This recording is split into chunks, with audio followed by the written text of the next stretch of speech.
Jonathan Roumie shifted the weight of his worn leather messenger bag as he stood in the departure lounge of Los Angeles International Airport. The morning light filtered through the massive windows, casting long shadows across the polished floor where hundreds of travelers moved with purpose.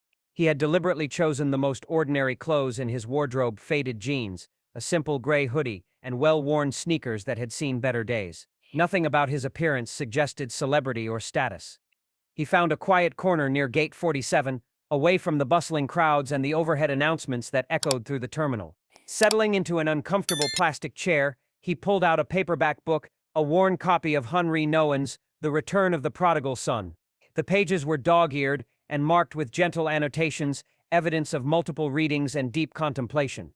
Around him, the airport hummed with its familiar rhythm of departure and arrival. Families embraced tearfully, business travelers typed furiously on laptops, and children pressed their faces against the windows to watch planes taxi on the tarmac.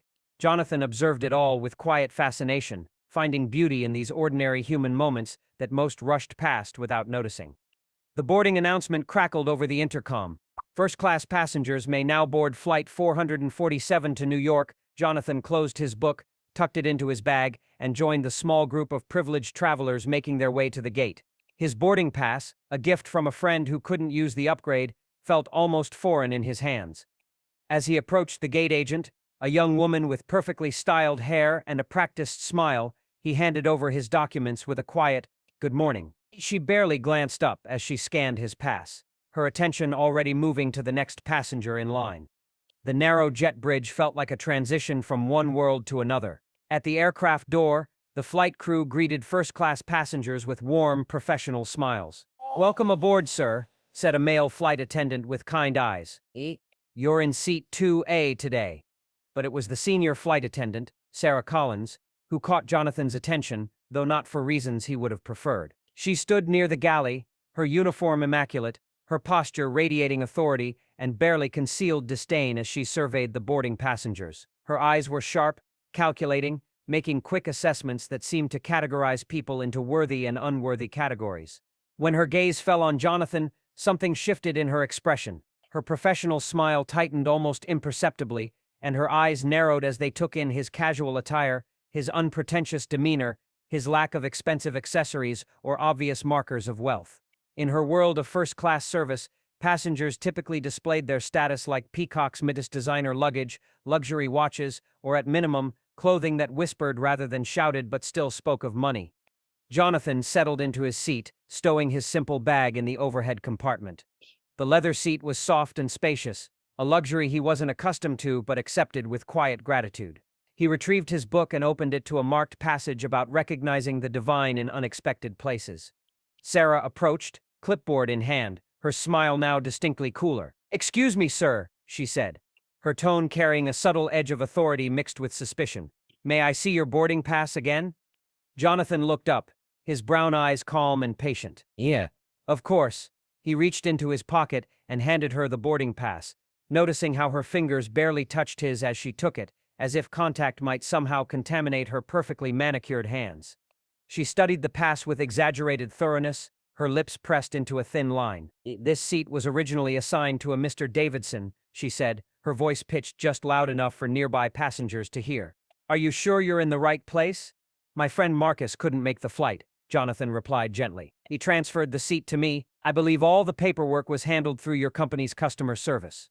Sarah's jaw tightened slightly. She had hoped for a simple mistake she could correct with authority, but the documentation was clearly in order. Still, something about this man's presence in first class felt wrong to her carefully calibrated sense of social hierarchy. His humility struck her not as admirable but as suspicious, as if he were somehow getting away with something he hadn't earned. "I'll need to verify this with the gate agent," she announced, loud enough to draw curious glances from other passengers. The implication was clear. This man didn't belong, and she intended to prove it. Jonathan nodded with perfect equanimity. "I understand you need to do your job," he said softly. "Please, take whatever time you need." His response only frustrated Sarah more. She had expected defensiveness, anger, or at least some sign that her challenge had hit its mark. Instead, she encountered a stillness that seemed to absorb her hostility without returning it, like light disappearing into deep water. As she walked away to make her verification call, Her heels clicking sharply against the cabin floor, Jonathan returned to his book. But he could feel the weight of judgment settling over the cabin like a heavy blanket, and he recognized in this moment the beginning of something he had experienced before it. The painful revelation of how quickly human dignity could be stripped away by assumptions and prejudice. Other first-class passengers had witnessed the exchange, some with discomfort, others with curiosity. A well-dressed businessman in the row behind shook his head disapprovingly at Sarah's behavior, while an elderly woman across the aisle offered Jonathan a sympathetic smile. The aircraft began to fill, and Sarah returned from her call with barely concealed disappointment. The seat transfer was legitimate, documented, and unassailable. But her initial assessment remained unchanged in her mind. This man was an interloper who had somehow gamed the system, and she would be watching.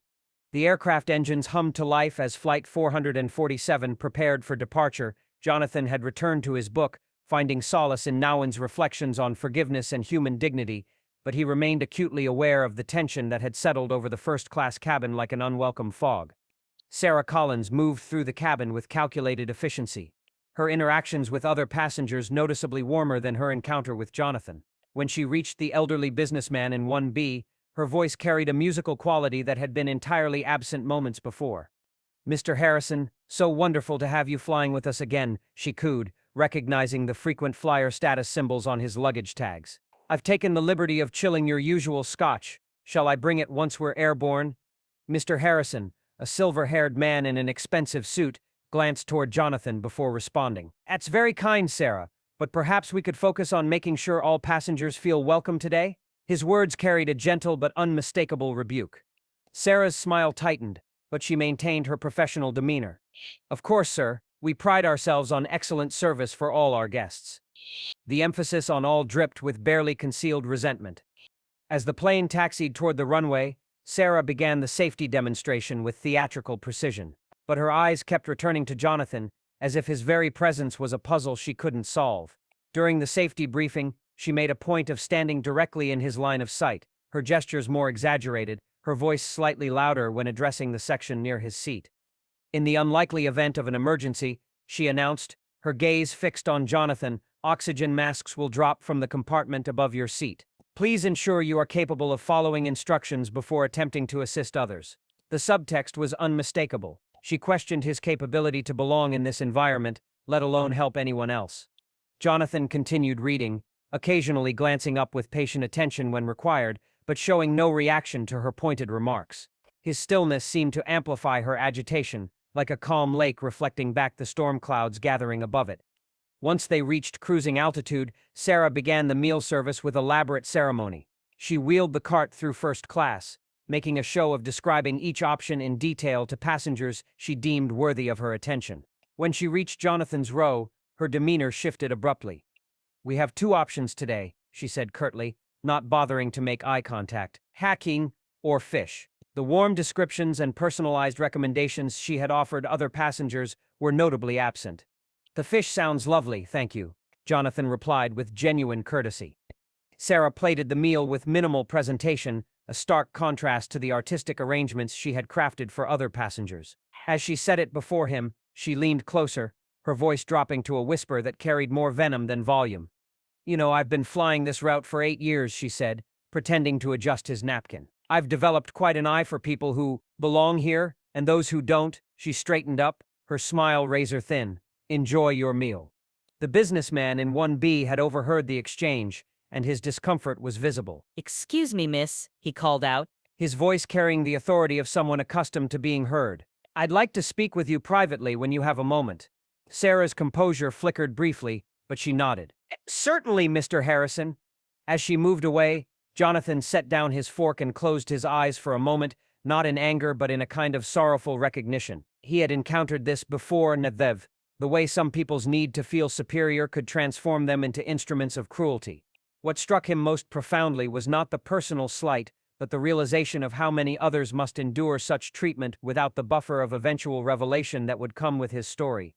A young mother with a crying baby passed through first class on her way to the restroom, clearly struggling with her infant and a heavy diaper bag. Several passengers looked up in annoyance at the disruption. Sarah, who had been organizing the galley, made a show of checking her watch and sighing audibly.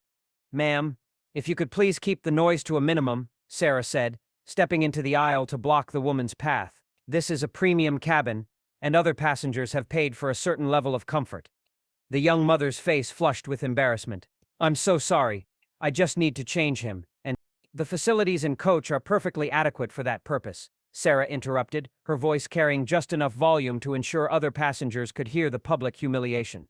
Jonathan looked up from his book, his expression shifting from patient observation to something deeper, a recognition of injustice that seemed to awaken something fundamental within him. Without hesitation, he stood and approached the struggling mother.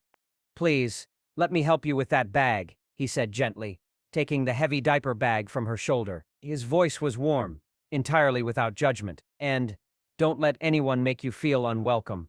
We're all just human beings trying to get through the day with grace." The woman looked up at him with tears of gratitude. "Thank you so much. I don't usually fly first class, but my husband upgraded us as a surprise, and I feel so out of place." "You belong wherever you are," Jonathan said simply, walking with her toward the restroom area. "And anyone who says otherwise has forgotten something important about what it means to be human." Sarah watched this exchange with mounting irritation. Not only had Jonathan ignored her authority, but he had made her look petty and unkind in front of the other passengers. When he returned to his seat, she was waiting. "Sir, while I appreciate your "Helpfulness," she said, the word dripping with sarcasm, "we have protocols for a reason. First-class passengers are not expected to assist with other travelers' personal issues." Jonathan met her gaze directly for the first time, and something in his eyes, a depth of understanding that seemed to see right through her carefully constructed facade, made her take an involuntary step backward. "I wasn't thinking about class distinctions," he said quietly. "I was just thinking about kindness." The simplicity of his response somehow made it more powerful than any argument could have been. Around them, other passengers had begun to take notice. The elderly woman across the aisle nodded approvingly. Mr. Harrison watched with growing interest. Even some of the passengers in premium economy, visible through the gap in the curtain, had witnessed Jonathan's gentle intervention. Sarah felt the weight of their observation and realized she was losing control of the narrative she had tried to establish. This stranger was not behaving according to the script she had written in her mind, the script where interlopers were exposed and proper order was restored. "Well," she said, struggling to regain her authoritative tone, "we all have different ways of seeing things, I suppose." As the flight continued, Sarah found herself watching Jonathan with growing fascination and frustration. He read his book peacefully, declined the alcohol service with polite thanks, and when the elderly businessman struck up a conversation across the aisle about travel experiences, Jonathan listened more than he spoke, asking thoughtful questions and offering insights that revealed a well-traveled but humble perspective on the world. "I find the most interesting parts of travel happen in the unexpected moments," Jonathan was saying to Mr. Harrison. "The conversations you never planned to have, the kindnesses exchanged between strangers. Those seem to matter more than the destination sometimes." Mr. Harrison chuckled. "You sound like a philosopher, or maybe a teacher. What line of work are you in, if you don't mind me asking?"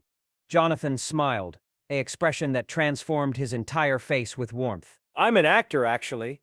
Though I like to think teaching and acting aren't so different. Both involve trying to help people see the world through different eyes." "Actor!" exclaimed the elderly woman across the aisle, suddenly animated. "How wonderful! Anything we might have seen you in?"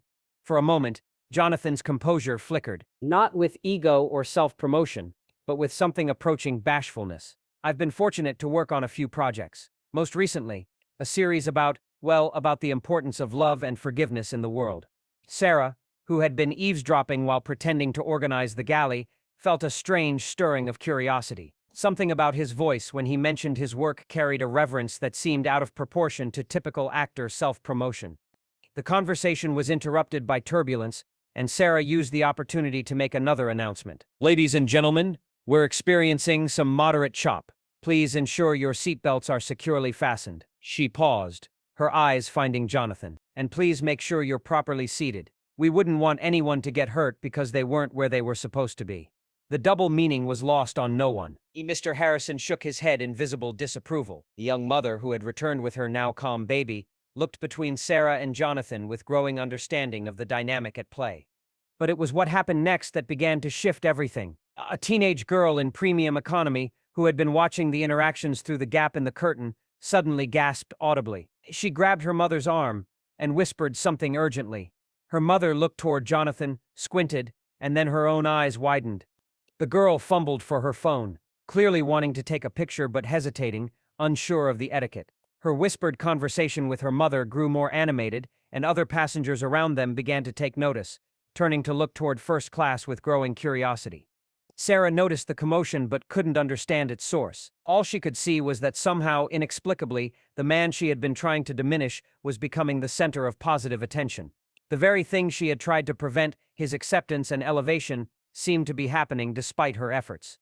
Jonathan, absorbed in his book and occasionally gazing out the window at the clouds below, remained unaware of the growing recognition spreading through the cabin behind him. He was thinking about the young mother's gratitude, about Sarah's pain that manifested as cruelty, about the businessman's unexpected kindness. He was thinking, as he often did, about the complex beauty of human nature and how every encounter was an opportunity for grace as both given and received. The plane flew on through the afternoon sky, carrying its passengers toward New York, but more importantly toward a revelation that would challenge everything Sarah Collins thought she knew about judgment, worth, and the true meaning of dignity. The murmur from premium economy had grown into something Sarah could no longer ignore. Passengers were leaning into the aisles, whispering urgently, and several had their phones discreetly pointed toward first class. The teenage girl who had first noticed something was now practically bouncing in her seat, her mother trying to calm her while stealing glances at Jonathan herself. "Mom, I'm telling you, that's him," the girl whispered, her voice carrying despite her attempt at discretion. "That's Jonathan Roumie, the guy who plays Jesus in The Chosen." The name hit the cabin like electricity. Passengers throughout the aircraft began turning, craning their necks to get a better look at the man in seat 2A, who was still peacefully reading his book, completely unaware of the recognition spreading around him like ripples in a pond. Sarah felt her world tilt slightly off its axis. The Chosen, she knew that series. Her own mother had been obsessed with it, calling her every week to discuss the latest episode, to talk about how moved she was by the portrayal of Jesus. Sarah had dismissed it as sentimental religious programming, but she couldn't deny the reverence in her mother's voice when she spoke about the actor who brought such humanity and grace to the role. Mr. Harrison was the first in first class to make the connection. His eyes widened as recognition dawned, and he looked at Jonathan with new understanding. "My goodness," he murmured to his wife who had been dozing. That's Jesus." The words, though whispered, seemed to hang in the air. Other first-class passengers followed his gaze, and suddenly the cabin that had been divided by Sarah's manufactured tension was united in a shared moment of realization and wonder. Jonathan looked up from his book, finally sensing the shift in atmosphere around him. He saw faces turn toward him, not with the idle curiosity of bored travelers, but with something approaching awe. The teenager from premium economy had stood up, her phone forgotten, her eyes bright with excitement and reverence. "Excuse me," she called out, her young voice clear and earnest. Are you Jonathan Roumie, from The Chosen?" The question fell into a silence that seemed to encompass the entire aircraft. Flight attendants paused in their duties. Passengers held their breath. Even the constant hum of the engines seemed muted by the weight of the moment. Jonathan closed his book gently, his finger marking his place, and looked up at the girl with the same patient kindness he had shown throughout the flight. A soft smile crossed his face. Not the practiced smile of a celebrity caught in public, but something warmer, more personal. "Yes," he said simply, his voice carrying clearly in the hushed cabin. "I am." The effect was immediate and profound. The teenager gasped and covered her mouth with her hands. Her mother's eyes filled with tears. Mr. Harrison shook his head in amazement. Throughout the cabin, passengers began to understand that they had been witnessing something extraordinary. Not just the presence of a beloved actor, but the demonstration of the very qualities that had made his portrayal of Jesus so compelling. Sarah stood frozen in the galley, her clipboard clutched in hands that had begun to tremble. Every interaction, every dismissive comment, every small cruelty she had inflicted throughout the flight suddenly took on a different dimension. She had been trying to diminish a man who had brought hope and comfort to millions, including her own mother. The irony was devastating. The young mother with the baby stepped forward from the back of first class, her infant calm in her arms. "I just want to say," she began, her voice thick with emotion, "thank you for your work. Yes, but also for how you treated us today. When you helped me earlier, you didn't know that I would recognize you eventually. You were just kind." Just like she couldn't finish the sentence, but everyone understood. Jonathan stood and walked toward her, his movement natural and unhurried. May I?" He asked. gesturing toward the baby. The mother nodded, and Jonathan gently took the child, cradling the infant with practiced ease. The baby looked up at him with wide, curious eyes and gurgled contentedly. "What's his name?" Jonathan asked softly. "Matthew," the mother replied, "Matthew Joseph." Jonathan's smile deepened. "Better.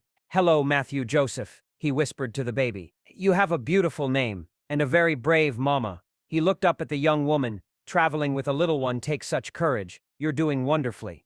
The scene was so tender, so genuine, that passengers throughout the visible sections of the plane found themselves moved to tears.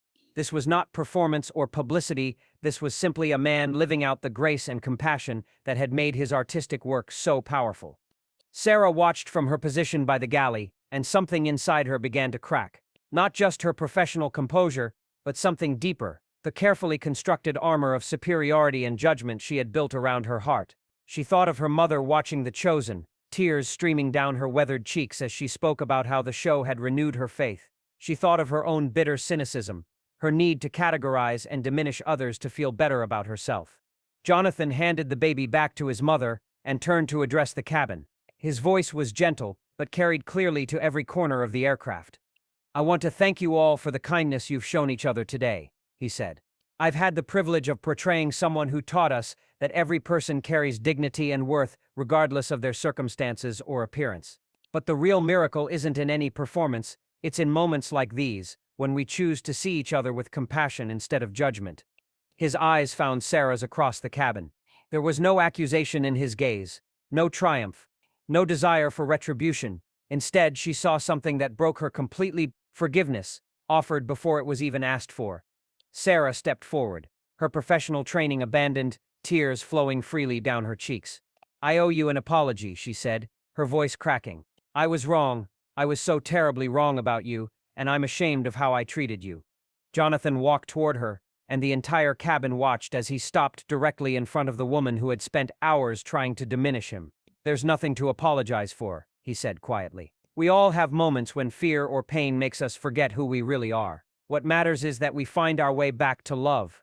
He extended his hand to her, not in a gesture of superiority, but as an invitation to connection. Sarah took it, feeling the warmth and steadiness of someone who truly understood forgiveness.